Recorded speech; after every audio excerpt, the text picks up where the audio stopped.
Hi friends, good evening. అందరూ బాగున్నారా? నేనైతే బాగున్నాను.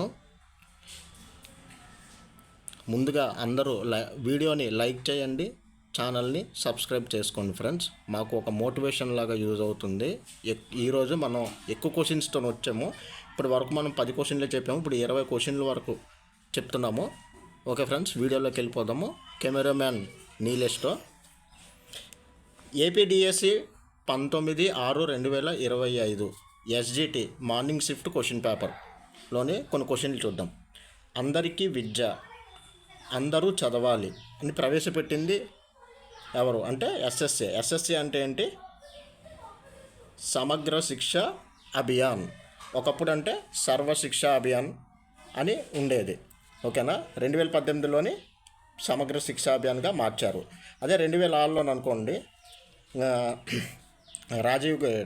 రాజశేఖర్ రెడ్డి గారు దీనిని రాజీవ్ విద్యా మిషన్గా మార్చారు. ఓకేనా friends? Okay, next question.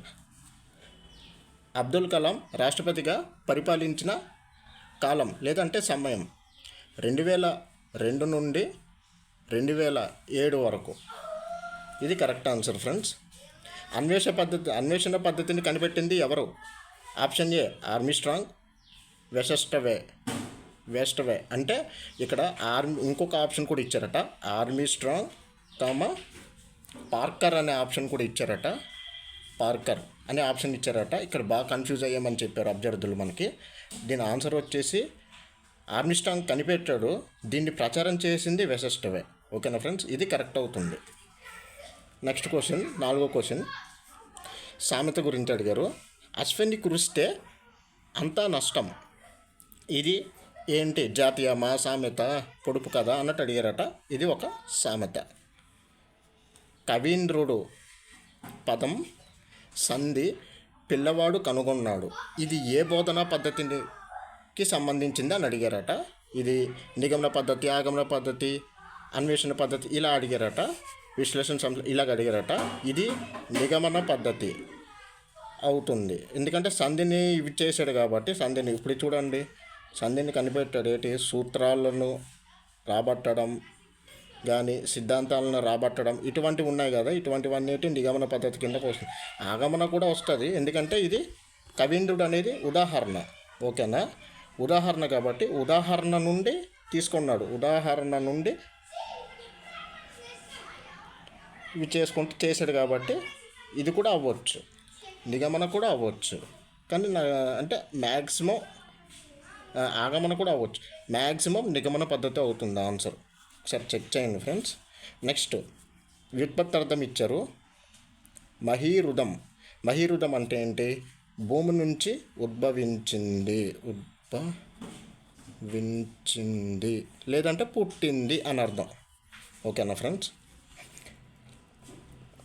Leelavathi గణితం ఎవరు కనుగొన్నారు? దీనికి ఆన్సర్ భాస్కరాచార్యుడు. చట్టం 8వ క్వశ్చన్. చట్టం ముందు అందరూ సమానులే. ఇది ఏ ఆర్టికల్కి సంబంధించింది? ఆర్టికల్ 14. ఓకేనా? ఆర్టికల్ 14 అంటే చట్టం ముందు అందరూ సమానులే. ఆర్టికల్ 15 అంటే కుల, జాతి, మత వివక్షత లేకుండా చూపించడం. ఆర్టికల్ 16 అంటే రిజర్వేషన్ల కోసం. ఓకేనా ఫ్రెండ్స్? ఇలా గుర్తుపెట్టుకోవాలి. ఓకే, నెక్స్ట్ క్వశ్చన్, 9వ క్వశ్చన్. రాష్ట్రపతి రాజ్యసభకు నామినేట్ చేసే సభ్యుల సంఖ్య 12 మందిని నామినేట్ చేస్తారు, వాళ్ళకి ఇష్టం వచ్చిన వాళ్ళకి, రాష్ట్రపతికి.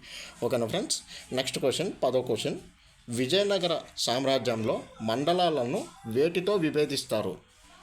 నాడుల, పల్నాడుల అన్నట్టు ఇలాగ ఇచ్చారట. దీనికి సంబంధించి నాడులు ఆన్సర్ కరెక్ట్. నెక్స్ట్ క్వశ్చన్, 11వ క్వశ్చన్. మానసిక చలనాత్మక రంగానికి సంబంధించి సరికానిది అని ఇచ్చారట. ఓకేనా? అది ప్రతిస్పందించడం, గ్రహించడం, ప్రతిస్పందించడం ఇవన్నీ ఉన్నాయి. గ్రహించడం, ప్రతిస్పందించడం ఇవన్నీ ఉన్నాయి కదా. ఇదంతా దేని కిందకు వస్తుంది? భావావేశ రంగానికి సంబంధించిన స్పష్టీకరణలు. ఓకేనా? అదే జ్ఞానాత్మక రంగం అనుకోండి, జ్ఞానము, అవగాహన, వినియోగం, విశ్లేషణ, సంశ్లేషణ, మూల్యాంకనం. ఓకేనా ఫ్రెండ్స్? ఓకే, నెక్స్ట్ క్వశ్చన్, 12వ క్వశ్చన్. ఎన్సిఎఫ్ 2005 బోధనా వ్యూహం ఏది అంటే నిర్మాణాత్మకవాదం. ఓకేనా, ఇక్కడ ప్రవర్తనవాదం, నిర్మాణాత్మకవాదం, ప్రాకృతికవాదం ఇలా ఇచ్చారట. ఓకేనా.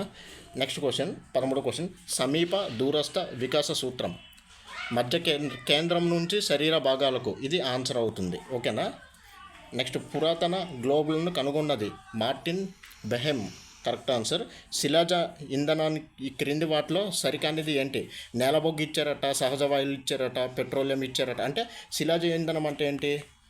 100 లేదంటే 1000 సంవత్సరాలుగా భూమి లోపల ఉండి ఇవి చేసుకుంటూ ఒక ఇంధనంలా తయారైందంటే అది శిలాజ ఇంధనం అవుతుంది. ఇది శిలాజ ఇంధనం కాదు, కాబట్టి ఇది ఆన్సర్. నెక్స్ట్, మ్యాథమెటిక్స్ అనే ఆంగ్ల పదం ఏ భాష పదం నుండి ఉద్భవించింది? ఇక్కడ గ్రీక్ ఇచ్చారట, లాటిన్ ఇవ్వలేదు. గ్రీక్ ఇచ్చారు కాబట్టి గ్రీకు ఆన్సర్. రక్షక తంత్రాలు సరికానిది అంటే స్వైరకల్పనకు సంబంధించి సరికానిది ఇచ్చారట, కాబట్టి స్వైరకల్పన కరెక్ట్ ఆన్సర్. ఆర్టికల్ 15 దేనిని సూచిస్తుంది? అంటే జాతి, కుల, లింగ వివక్షతకు సంబంధించింది. ఓకేనా. నెక్స్ట్, జ్ఞానేంద్రియ వికాసం అభివృద్ధి ఎక్కువగా చెందే దశ శైశవ దశలో ఎక్కువగా చెందుతుంది. ఓకేనా ఫ్రెండ్స్. నెక్స్ట్ క్వశ్చన్, ఇంటర్నెట్ ద్వారా అహింసాత్మక ప్రవర్తనను నేర్చుకున్నారు. ఇది సాంఘిక అభ్యసన సిద్ధాంతం కిందకు వస్తుంది. సాంఘిక అభ్యసన సిద్ధాంతాన్ని కనిపెట్టింది ఎవరు అంటే ఆల్బర్ట్ బండూరా.